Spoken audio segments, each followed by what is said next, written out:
Hello everybody, these are extra examples to go with notes number 2 for Unit 10 on Edgenuity. That is the section that talks about double grouping. Now for most textbooks though, we call it factor by grouping, so if you do try to look online for some extra resources, it's best to use factor by grouping to make sure that you're getting the right type of problems, okay?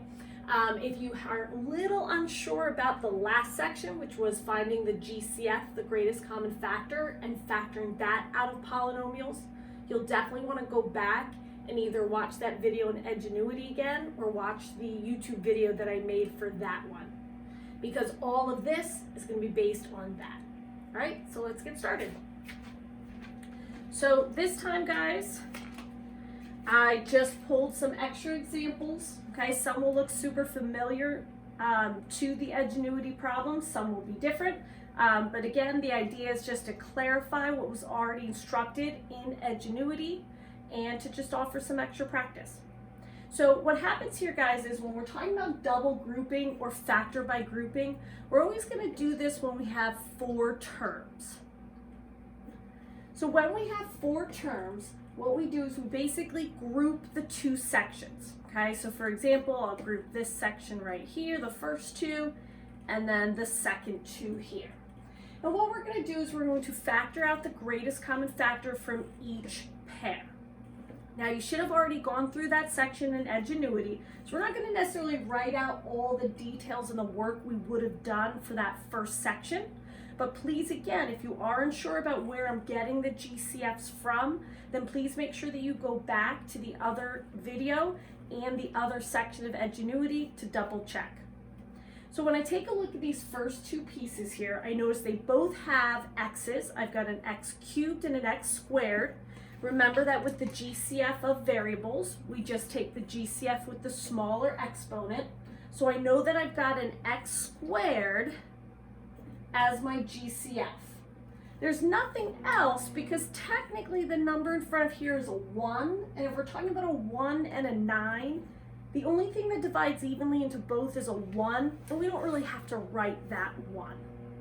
So what we have here is our GCF, which we've pulled off to the side, and then in parentheses, we need to figure out, well, what binomial would we put in there that if we were to distribute the x squared back in, would give us this chunk here. So if you remember from the last video, what that would mean is that we would basically be dividing out an x squared out of both of these terms here. So for the first one, we've got an x cubed over an x squared. Well, that's just going to give us an x. And then over here, the x squared and the x squared just cross out, and that'll just leave us with minus 9. Over here to our second part, they both don't have x's, so we know there's no x in the GCF. However, notice we've got a 5 and a 45. The greatest common factor between those is a 5. And because this first number is a positive, I know it's going to be a positive 5. And then again, just like we did with the other one, we're going to set up our parentheses, divide that 5 out of both of our terms, and that will give us an x and a minus 9. So really, guys, the whole purpose of this factor by grouping, quote unquote, double grouping, is that we section the 4 pieces into 2 different sections, 2 different groups, and then factor out the GCF from each one. And if we did this correctly, and this polynomial is factorable, notice that these should always be the same. If you're not getting the same piece, then it either means you factored in correctly, so go ahead and double check your division, double check that you pulled out the proper GCF, or it could be prime, and we'll talk more about that at the end. It's at this point that we're really ready for our final answer. So basically what happens, guys, is now with this whole chunk here, I notice that both sides have an x minus 9. So just sort of like how we factor out a GCF when we talk about polynomials and stuff, the x minus 9 is like that GCF that we're going to pull out into the front. and then go ahead and set up our parentheses. And when we do actually pull out that x minus 9, this would cross out from this side, this would cross out from this side, and you'd be left with the x squared, so that's what's going in here, and the plus 5, so that's what's going here. So that binomial that shows up twice, that will end up going as one of your binomials in your answer. And then what I call it is the leftovers, or the pieces that were in front of those binomials, they'll just get thrown together for the second binomial. And that is factor by grouping. So all of our other examples, guys, are just going to reiterate these ideas, okay? So please make sure you take down any notes you need to, because again, guys, we know that the quizzes and tests are open notes, so you just want to be sure you're as prepared as possible. All right, so we'll do the same exact thing for number 3, okay? So notice that for number 3, when I look at my first 2 pieces here, I notice that they both have an x. In fact, I've got x squared as my smallest exponent, so that's going to end up coming out and being my GCF. And then inside the parentheses, well, basically I just have to make sure that I'm taking that x squared out of both of these. And you don't have to show this work here if you don't need to. So when you have x cubed and you divide out x squared, basically you're just taking 2 away, and that'll leave you with just a 1, x. And then over here, the x squares will cross out, and we'll have minus 2, okay? Make sure that you understand that inside these parentheses, they should not both have x's anymore. That's the whole point of the GCF, that when you look inside these parentheses, you'll only have one guy with an x term and one guy that's just simply a number. Now the difference between number 1 and 2 is that number 1 had that plus sign in between. However, this guy has a minus, okay? So that's going to change things up, and this is what they were telling you in Edgenuity, but just to clarify, guys, if the first number, the first term in your grouping has a negative, just the first one, then what you want to do is when you pull out that GCF from the 2 numbers, you want to make it negative. So just like here, we made this a positive 5 because this was a plus sign. We're going to go down here and make this a negative because there's a minus sign there. Between 8x and 16, the greatest common factor is just an 8. When we divide that 8 from each, oh, my bad. When we divide that negative 8 from each, because we remember we've made the GCF negative, now I have to recognize that I've got a negative 8x divided by negative 8, which will make it positive. And then the positive 16 divided by the negative 8, which will make it a negative, a minus 2. Notice that if we did not make that negative, and it just made it a positive, then we would have gotten a positive 2 here. Well, the problem there is that then these would not match. So you really have to remember to take out that negative in order to make sure that you actually get the same pieces. So I'm just going to write an extra little note here, okay? If subtraction make GCF negative. So on Edgenuity, they had pointed that out. They had kind of showed how they factored out just the 8, but oh no, the binomials weren't the same. Guys, what I want you to think about is right away, as soon as you see that minus sign in between the 2 groups, you automatically go ahead and take out a negative 8, and that should solve any problems you might have. All right, so now just like we did on number 1, that common binomial, x minus 2 and x minus 2, we're just going to pull that out. That's going to be the first part of our answer. And then we'll go ahead and take these leftover pieces here, the x squared and the minus 8, and those will end up being the second part of our answer. Now I just said kind of the first part and second part, but remember that multiplication is commutative. So if you would write the x squared minus 8 first, and then the x minus 2 second, it's the exact same thing, okay? So just know that if you factor it one way and then all of a sudden you look through the answers on Edgenuity and you're like, oh no, I don't see this, I see this, well, you are correct. Just pick the one with it switched. As long as the 2 is with the x and the 8 is with the x squared, you've got it right. Now number 3 down here brings up another kind of interesting thing that could happen. And I believe Edgenuity had this exact one, so I kind of want to show it 2 ways just in case. So we're going to go ahead and group things up right away. So I've got my 12x cubed minus 9x squared, and we've got our 4x minus 3. So let's just start with the first piece here. So notice that I've got 12 and 9. Well, the GCF of 12 and 9 will be 3. That'll be the greatest number that divides evenly into both. And then between an x cubed and an x squared, we take the smaller of the exponents, and that goes ahead and attaches to the GCF.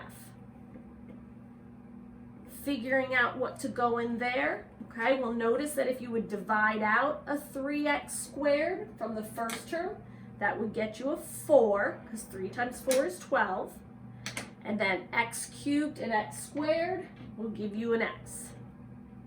Same thing over here. Take out the 3x squared from the 9x squared. 9 divided by 3 is 3. And then these x squares will just cross out. So at this point, this is where we're at. Now over here, you might notice that 4 and 3, well, they don't have a GCF. The only thing that divides evenly to 4 and 3 is going to be a 1. Well, when you're doing this double grouping or this factor by grouping, the most important thing to remember is you have to take out a GCF from each piece, even if it is just a 1. So we actually are going to take that 1 out for the purpose of making sure that the process looks the same way it did for all these others, that we're going to have a set of parentheses, 2 sets that are going to equal each other, and then numbers in the front to put together for the other half of the answer. So when we technically take this 1 out, we'll get 4x minus 3. And now we will notice that we do have the same binomial. Okay, we've got the 4x minus 3, 4x minus 3, so that becomes one part of our answer. And then remember, we've got our pieces in the front, the 3x squared and the plus 1, and that's going to go ahead and be the second part of our answer. So our final answer is right here. Now, sometimes that scares people. They see the 4x minus 3, they're like, I don't know, it doesn't look like I can take anything out, and they get a little scared. So this is something that Edgenuity was mentioning, and I would just kind of like to just clarify it. If you want, you can switch around the terms. If you think that you see something that might look a little better for you. So for example, I'm just going to rewrite the problem over here. It was 12x cubed, okay, minus 9x squared plus 4x minus 3. So maybe right off the bat you notice, wait a minute, 4x minus 3, that's not going to work. I can't take anything out there. So maybe you decide, you know what, I'm going to switch some stuff. I know that 3 and 9 have a GCF. I know that 12 and 4 have a GCF. Why don't I just switch these? And that is completely legal. Okay, let's say we go ahead and we switch these. We put the 4x right after the 12x squared. We move the minus 9x squared here, and then keep the minus 3. All right, let's see what happens. So we're going to go ahead and factor out the GCF from the first 2 pieces.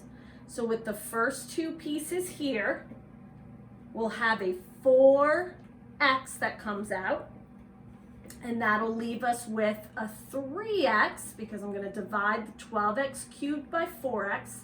That's going to give me 3x squared, my bad. Now notice this is a 4x. If I divide out a 4x, that technically leaves me with 1. And I would have to write that 1 because, again, think back to how you check your factoring. You would distribute it back. 4x times 1 will get you back to that 4x. Over here, notice this first guy is minus, so whatever we take out, make sure it's minus. 9 and 3 have a GCF of 3. Unfortunately, nothing else will come out because the x squared is here, but the 3 doesn't have any x. So that'll just end up being 3x squared and then plus 1. I've been out of room, sorry for squeezing that in. Again, guys, I'm getting these numbers inside the parentheses by just dividing by the GCF. Okay, dividing by the GCF.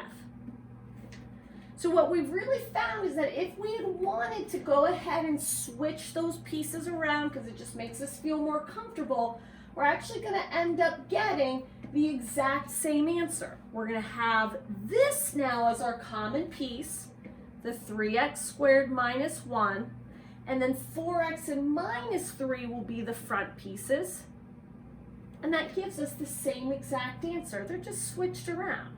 And again, multiplication is commutative, so it really doesn't make a difference, if it's switched or not. So right from the start, guys, if you feel more comfortable switching around some terms so there's pieces that are a little bit more, that you're able to kind of more easily identify the GCF, then go for it. You should get the same answer. Okay? If you don't, you're doing something wrong and you need to make sure that you ask. All right, let's just do some more. Again, at this point, if you're like, I got this. All right, go ahead. Go back to Edgenuity, take the quiz, okay? If you don't do so well, then come back to the video and do some more practice, okay? Remember, you get 2 times each for the quizzes. In fact, I think we even upped it to 3 this time, okay? So please feel free to make sure that you're taking as much advantage that we're able to give you. All right, taking a look at number 4. All right, again, guys, I'm just going to go ahead and break these up into the 2 groups I see. If you would like to switch these, because maybe it's a little bit easier for you to see what to pull out, then go ahead and do that. Just double check that you get the same answer at the end. All right, so our GCF for our first 2 pieces, well, between 3 and 2, there's nothing that can divide evenly except a 1. We don't even need to consider that. I see that my smallest exponent is x squared, so it turns out that x squared is going to be my GCF. So I'm going to pull out that x squared from each of these pieces, and that will leave me with 3x squared minus 2. Over here, it is a positive in the middle, so I know my GCF is positive. Between 15 and 10, I know that a 5 is the largest thing that can be pulled out. Okay, no x because the 10 does not have the x. That'll leave me with, let's pull out that 5 first. And then inside the parentheses, that'll leave me with 3x squared minus 2.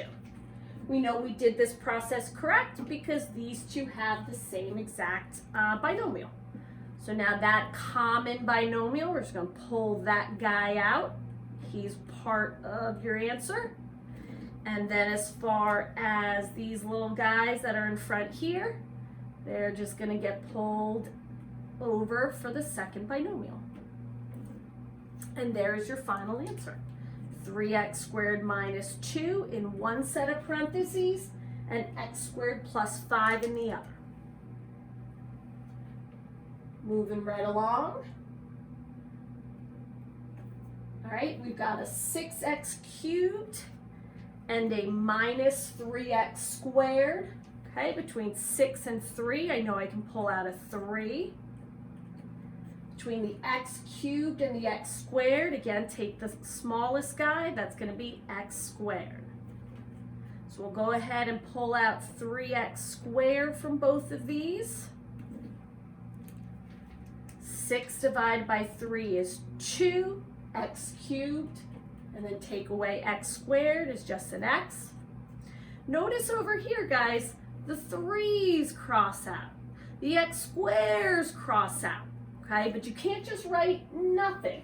you need to write what you would get if you divided 3 divided by 3, which is 1.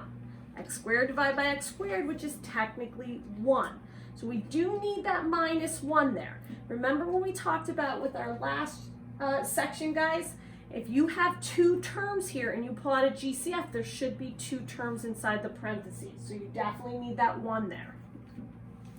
For our second half, notice that this guy is a minus, so we're going to make sure that our GCF is minus. Between 4 and 2, I know I can pull out a 2, nothing else because the 2 does not have the x. So we're going to divide that negative 2 out from everybody. The negative divided by the negatives gives you the positive. Positive divided by negative gives you negative, which is exactly what we want, so we can have that same piece there. All right, so we've got a 2x minus 1 and a 2x minus 1. That'll be one part of our answer. And then these guys right in front here will go into the second part of our answer.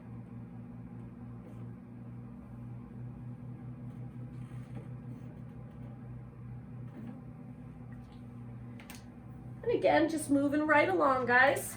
Just trying to give you as much practice as possible. Okay, feel free to forward, rewind, turn me off, whatever works. I just want to make sure you know how to factor. Okay, it's my absolute favorite thing in algebra. And I know I say that about a lot of stuff, but this really is. All right, guys, group it up. So we've got a 21 and a 7. Well, 7 divides evenly into 21, so that must be the greatest common factor. 4 and 3, the smallest guy is 3.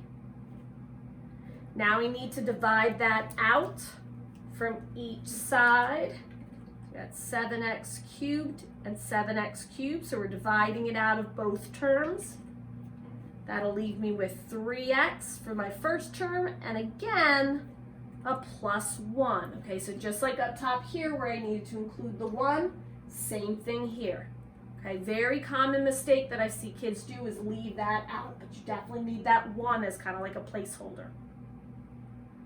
Over here, we've got a plus sign in the middle, so I know it's going to be a plus in between. And then between 6 and 2, I can pull out a 2. Of course, no x because the 2 doesn't have an x.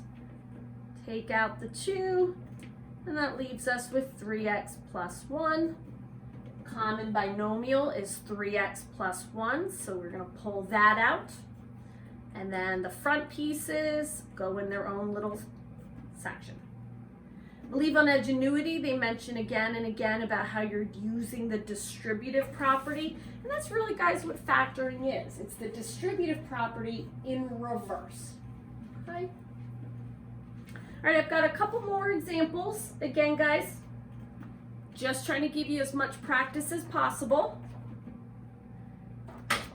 So moving on to number 7. Okay, and again, if you have not done this already, a good idea is to, now that you kind of see what the example is going to be, to go ahead and pause the video, try to do it on your own, and then take a look and see if you got it right. And if not, then you go ahead and fix your notes. Okay? So I'm going to take a look at my first half here. I've got a 4 and a 6. Well, I know that a 2 can come out of both of those. And then I've got the x squared and the x cubed, so that means x squared will come out of both of those. So my GCF is 2x squared. When I divide it out, that's going to give me 2x and a minus 3. Over on the other side here, between 8 and 12, I believe a 4 can come out of there. So that'll be a plus 4 since the middle guy is plus. And that will give me 2x minus 3 again in the middle. Now let's say you didn't notice that 8x minus 12 could be divided by 4. Maybe you only thought 2. Okay, so this is you thinking. Okay, so let's say you were like, oh wait, I thought it was 2. Well, notice that if you only pulled out a 2, you would be at 4x minus 6, and then these would not match. So anytime you notice that it's not matching, stop and go back. double check that you've definitely pulled out the biggest thing possible and that you've done your math correctly. If you know you've done your math correctly, you've pulled out everything possible and it doesn't match up, then it could be that your problem is prime, okay? And again, like I said, we'll talk about it down here, but basically guys, before you jump to the conclusion that anything is prime, take a second gander at your problem, make sure you've pulled out the biggest thing possible and that you've divided correctly. Especially in this one, guys, you'll notice that yes, if you had pulled out the biggest number possible, you would have the same binomial, and that common binomial will come out and be 1/2 of your answer, and then the leftover pieces will be the other. Now technically, guys, what you might notice is that for this one, you actually have more that could come out from this piece. I'm not sure if they gave you a problem like this on Edgenuity, but if this were the case where you would notice that you actually have more that could come out here, feel free to keep going. If you then pulled out a 2 from each of these, you would end up with the binomial x squared plus 2 with a 2 in front of it. And then just to finish out your answer, you would take that binomial that you had originally had here, and you just throw it on there somewhere. And then technically that would be your final answer. Okay, now like I said, I don't think Edgenuity went that deep into something, but technically if you were factoring completely, this would actually be your final answer. Okay, so it's always just beneficial that you take a look and make sure that you definitely factored out the greatest thing possible. And last but not least, again, just extra practice for you, split it up, okay?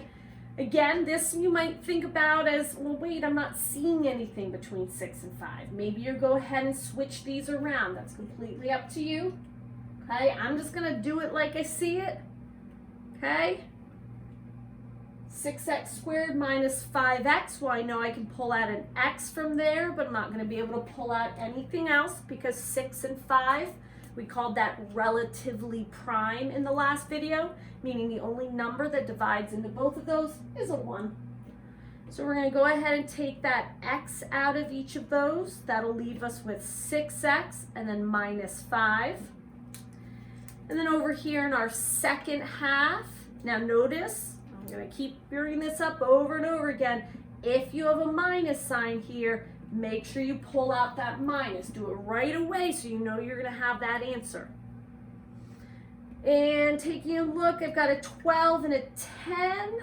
Pretty sure that that's only going to be a 2. If I'm wrong, I'll just have different binomials and I'll check it out later. So I pull out that 2 and that will give me 6x. Negative 2, because yeah, just notice, if I had done 10 divided by a positive, that would give me a positive 5, and that ain't right. So I need that to be negative, hence this part right here, to give me that 6x minus 5. So now I do have what I need is that common binomial that's the exact same thing, same sign, same everything. So that's 6x minus 5. And then of course the front piece is x minus 2. So this is what we call factor by grouping, guys, or double grouping. It's super important in one of the ways that you can factor what we call quadratic trinomials. Okay, so this section especially, guys, if you're not getting it, make sure that you ask. Make sure you rewatch the videos. Make sure you take the quiz again and again, okay? It's super important for what's coming next. And then lastly, they do bring up this idea of polynomials being prime. So just to reiterate, guys, a prime polynomial. Well, a polynomial is prime if you cannot group the terms and factor them in such a way to get a common binomial. So for example, let's say I had given you this problem here, okay? Well, if I just group it the way I see it, okay, I can group the first two, pull out an x, and that'll leave me with 2x plus 9. Now notice that in the second part, there is nothing that pulls out. But we always did say, if nothing can come out, at least pull out that 1. And you've got 8x plus 9. Well, wait a minute, that's not going to make any sense. These aren't the same. All right, well maybe, let's rearrange. Maybe it's just that we didn't arrange it properly. So let's say you go ahead and switch, okay? Let's say you decide, well, maybe I can factor, I just need to switch the middle two terms. Because I see that 8 and 2, there's a GCF there. 9 and 9, let's try that out. 6x squared plus 8x plus 9x plus 9. Let's group them up. Now I can pull out a 2x. That leaves me with x plus 4. Over here I can pull out a 9. Oh wait, that leaves me x plus 1. Again, I still can't seem to get that same binomial. That's when you know that your answer is prime. So like we said, guys, don't jump to the conclusion that something's a prime because it didn't work the first time. Go ahead and switch it around. Make sure you've taken out the greatest thing possible. Make sure your math is right. And if you're sure of all those things, well then yes, it could just be prime. So they do talk about this in Edgenuity, but I just wanted to reiterate it again on here. And if you still do have any questions about that, please, please, please make sure that you ask before you take the quiz on Edgenuity. Okay? All right, guys. I'm going to be creating videos after each of the Edgenuity sections just to make sure that you're good to go, okay? Again, if you feel like you don't need the videos, that's completely up to you. I just want to make sure that I offer you as much extra instruction as possible as though we were in class, okay? So think about this, watching the video, is sort of like coming in for a pre-session or something, okay? So again, guys, make sure that you're clear on this material before you move on to the third topic on Edgenuity, because it's all going to be based on this. And again, please let me know. Send me an email, send me a message through a Remind if you have any questions whatsoever. Okay? All right, guys. I'll see you later. Bye-bye.